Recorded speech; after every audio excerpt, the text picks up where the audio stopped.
What is up? What is up? What is up, everybody? This is your boy Is Nefarious, and I am here for another edition of your favorite YouTube series. Here we go, following the Pittsburgh Steelers of the Premier Madden League, and we are 0-4 at the time. Let's see if we can get a win. Probably not, but let's see if we can get a win. We take on the Denver Broncos this week, Week 5. So let's jump into it. So here we are, everybody, and we got a new story, Madden program type of story. We got a forecast story, heavy rain. Discuss the offensive game plan, the offensive plan for the tough conditions. So I assume we're going with our offensive coordinator, talking about the conditions and stuff like that, or we're going with the team. It looks like Big Ben. It looks like it's going to be raining for the entire game this week, and we're probably won't take long for the conditions to get pretty wet and sloppy. What's our game plan on offense? We are going to run the ball. We are running the ball. We're going to run left, run left, run left. Actually, we're going to see which side to run because we're going to check the defensive line on the other side. But we're going to pick a side to run, continuously run that side in different type of powers, traps, stuff like that. And then we're going to build off that into a play action. So beat the Broncos and rack up 150 rushing yards. So that's our goal. Not sure what we get for that. I guess it might be XP, Team XP, or something like that. Not quite sure what we get from that. So players regular to negotiate. I think I touched on this before. None of these guys were re-signing right away. Some of these guys were not re-signing at all. We might re-sign Trey Turner. He wants 9.48 over 2 years. 9.48 over 2 years. So, I mean, it's not cap hit 7.23. So, it's not the worst cap hit, in offensive line is tough to come by. Let's see if we can get him for a little cheaper. We're going to try to get him a little cheaper. Instead of, see if we get him a little under 7. See what he says. Alright, so he said that's the right length, but we need to work on the financial side. So we weren't able to get him a little cheaper. Next week, maybe we'll re-sign him. It's a little more money, but maybe we'll still re-sign him. When it comes to the roster for the Denver Broncos, let's take a look at that. It looks like it's the same old roster, but we'll take a look and see what kind of weakness they have. Alright, so here we are taking a look at the Broncos, and I'm just going to scroll through. I already took a look at the team. Solid team. Definitely have a Madden team. Something, the overalls aren't there, but as you can see, he had KJ Hamler as his number one. He has the 2 explosive tight ends, and he loves to throw to Noah Fant, and he also loves to throw to Melvin Gordon out of the backfield. The offensive line, weak on the right side. That's the left side of our defense. So if we have TJ Watt over there, hopefully he can get some pressure, but nothing promised there. On the defensive side, definitely want to stay away from Von Miller. They don't have really anybody inside in the interior, so we should be able to run out the middle. If we are running, it's going to be to the left side because Von Miller will be on the right side of our offensive line. So we want to run away from him. We'd rather run to Bradley Chubb's side. They're going to run a 3-4. They got a very good defensive backfield and a couple young. They got Ronald Darby playing safety as a corner, and then they also got Patrick Surtain playing safety as a corner. So as you can see, he's doing exactly what a mutt guy would do because the Broncos user's name's K-Mac. He's a mutt guy, so he's doing exactly what a mutt guy would do. All the speed at the top, move the corners to safety, all that good stuff. I want to actually check. We have a rule against the sub linebacker, so it'd be interesting to see what he has there. Alright, so at least he's following the sub linebacker rule, so he doesn't have just a high speed safety or high speed safety there. So yeah, it's pretty much what I expected. We're gonna try to watch Noah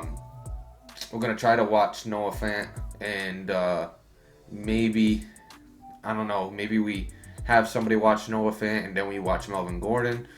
We definitely got to figure out a game plan because those are the 2 guys he goes to. And then he could hit you over the top with KJ Hamler because KJ Hamler also has 94 speed. So it's going to be a tough one.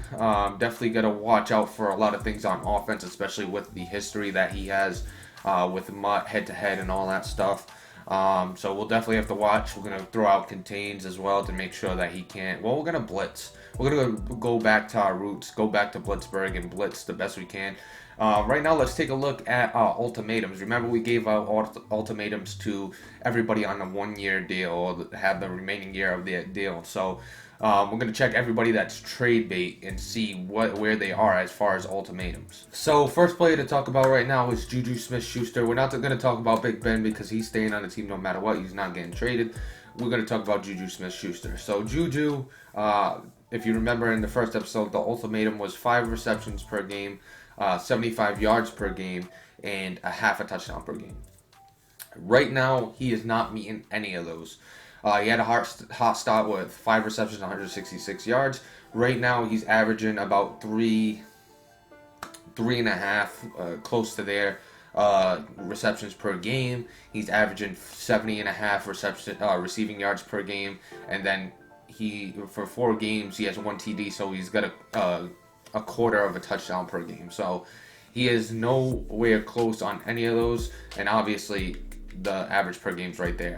So he's not anywhere near those. I actually did the math myself, but he's not anywhere near those right now. So he's definitely gonna.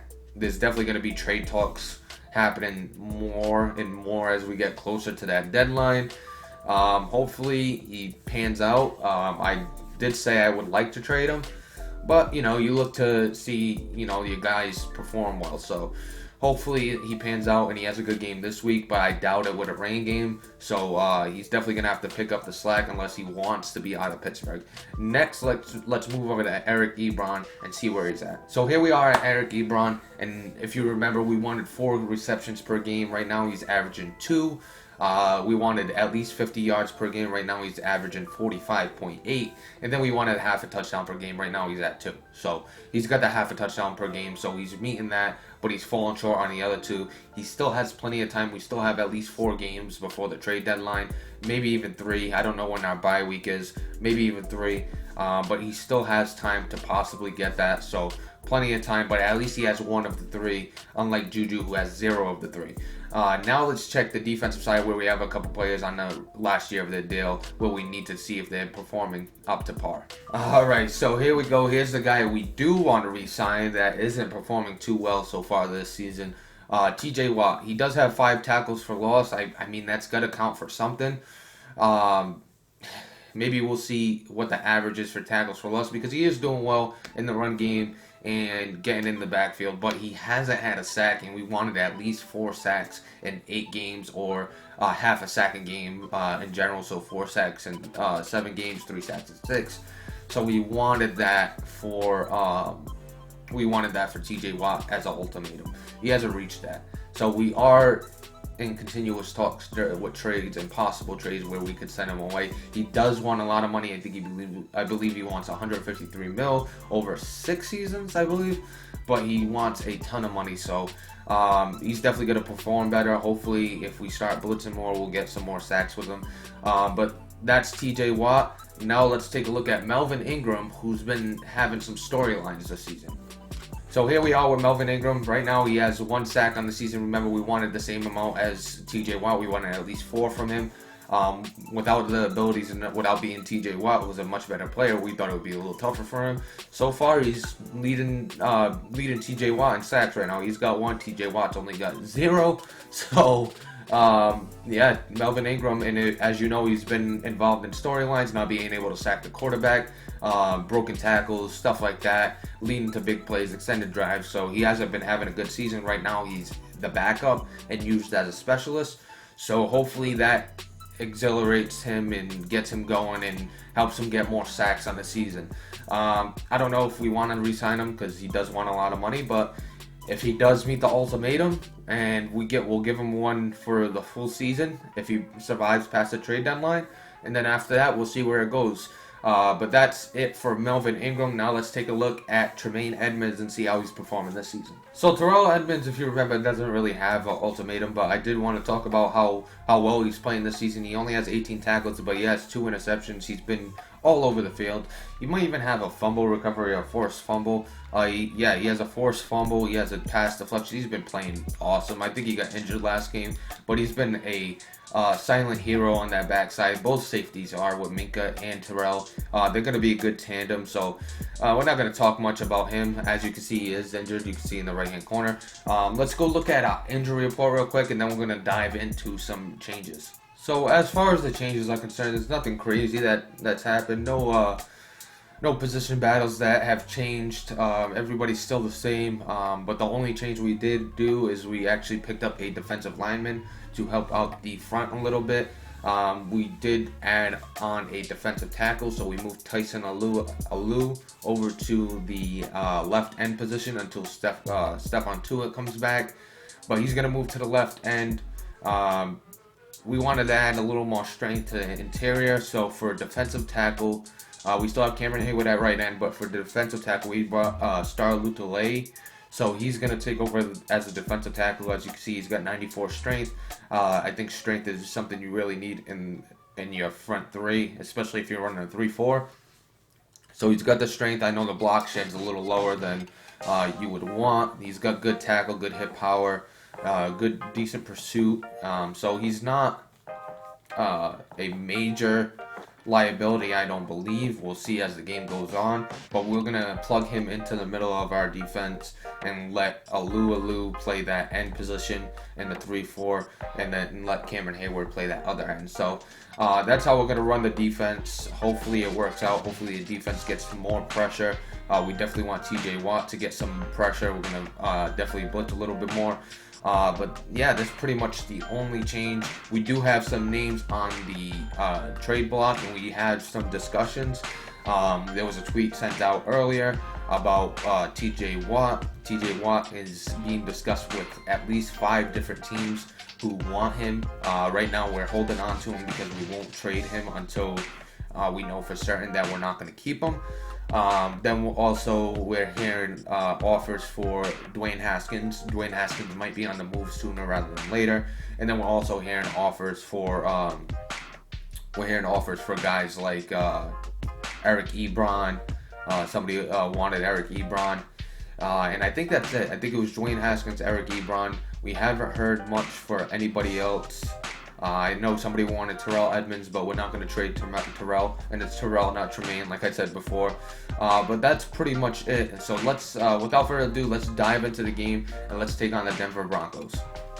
So before we take on the Denver Broncos, I actually forgot we got to do our weekly strategy and our goals. So on offense, our weekly strategy is going to be to run inside. On defense, it's going to be defend the deep pass and blitz heavy.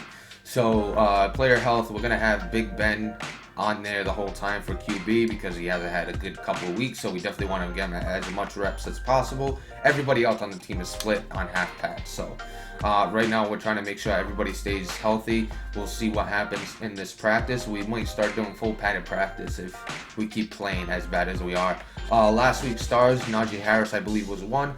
The other one on defense, I'm trying to remember. It might have been Minka. No, it could have been Minka. Oh no, it was Devin Bush. It was Devin Bush. I remember that. That was Devin Bush. Najee Harris. So we get an extra slot.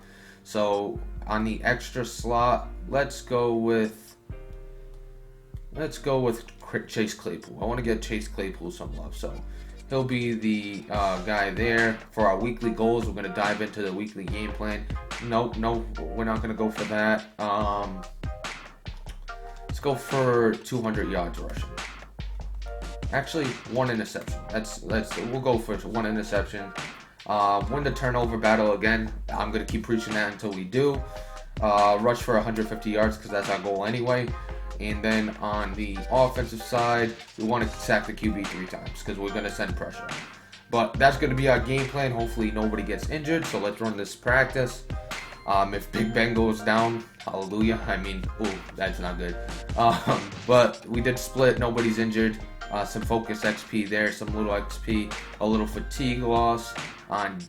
I didn't even go to the defense, the offense. Let's check the injury report.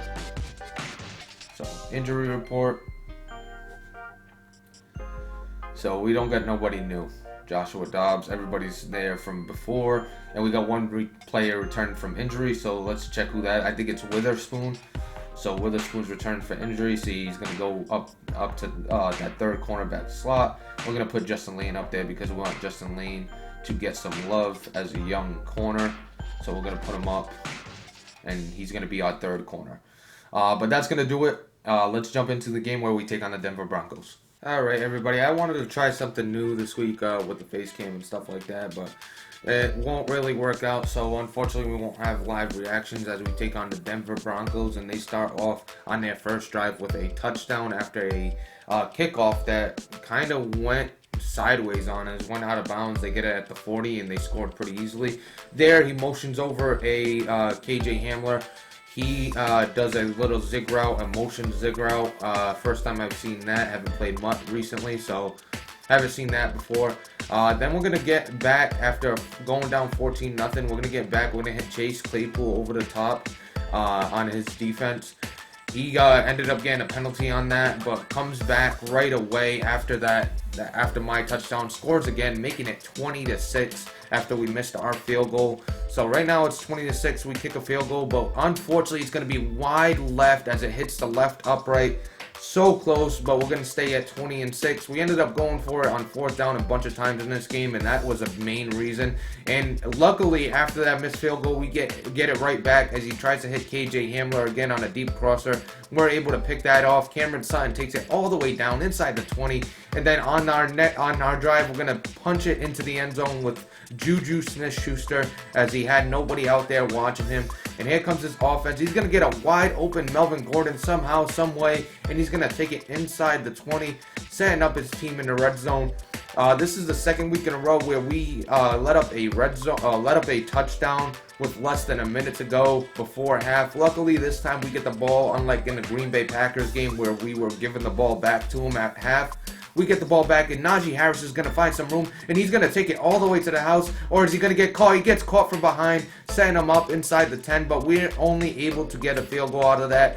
Just snuck it inside the right upright, and then he's going to come down with his quarterback once again and hits us with a little option run as he punches it into the end zone. And on the third and goal, we're unable to get into the end zone, so it leads us to a field goal, making it 33-18. We're still in this game. We're in the fourth quarter, but he's going to hit us with another QB wrap. This is like the fourth one this game. He's going to take it inside with Drew Lock in for a touchdown. And yeah, that QB wrap pretty much blocks really well.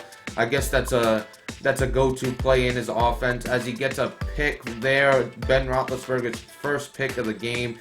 A lot better game from Big Ben this time than the last couple of games. But he's going to punch it in or try to punch it in with Melvin Gordon. We stop him there, but unfortunately it doesn't help us out at all as we lose 40-18.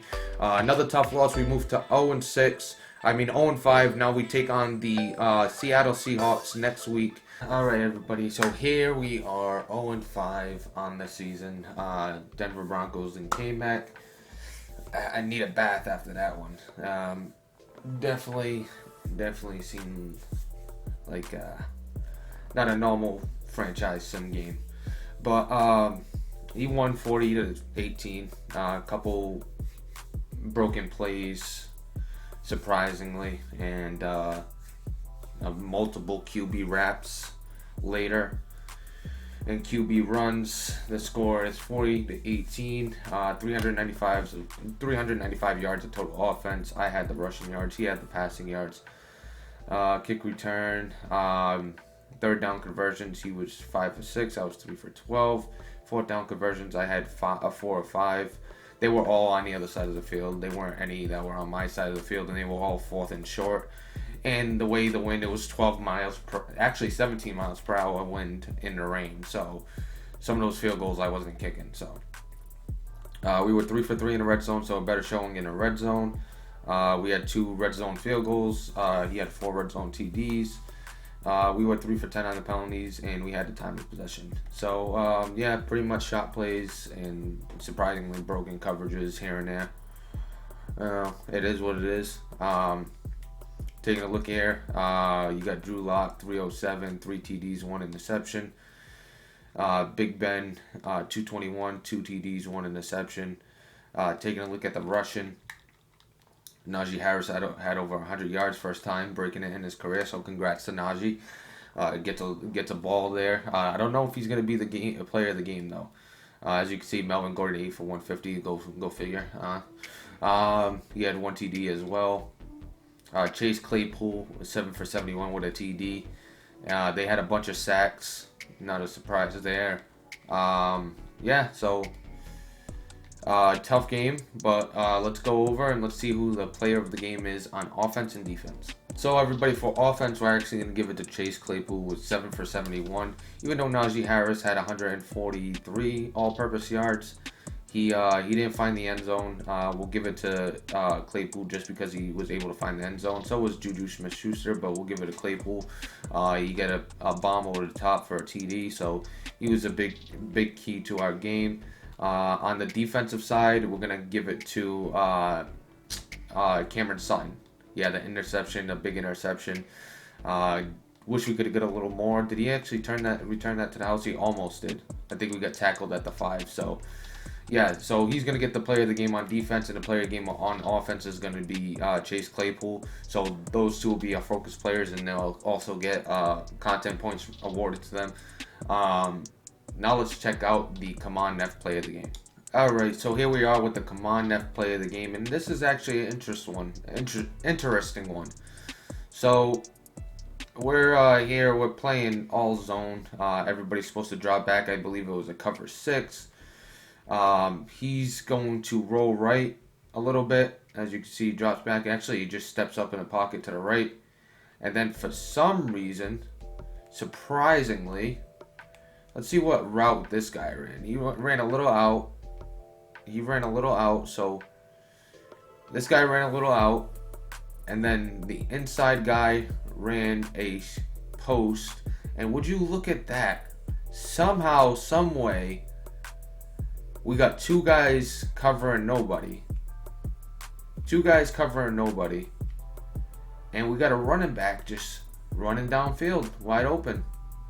Would you go figure that a guy coming from a background where he plays a lot of head-to-head, I somehow get a completely broken coverage there.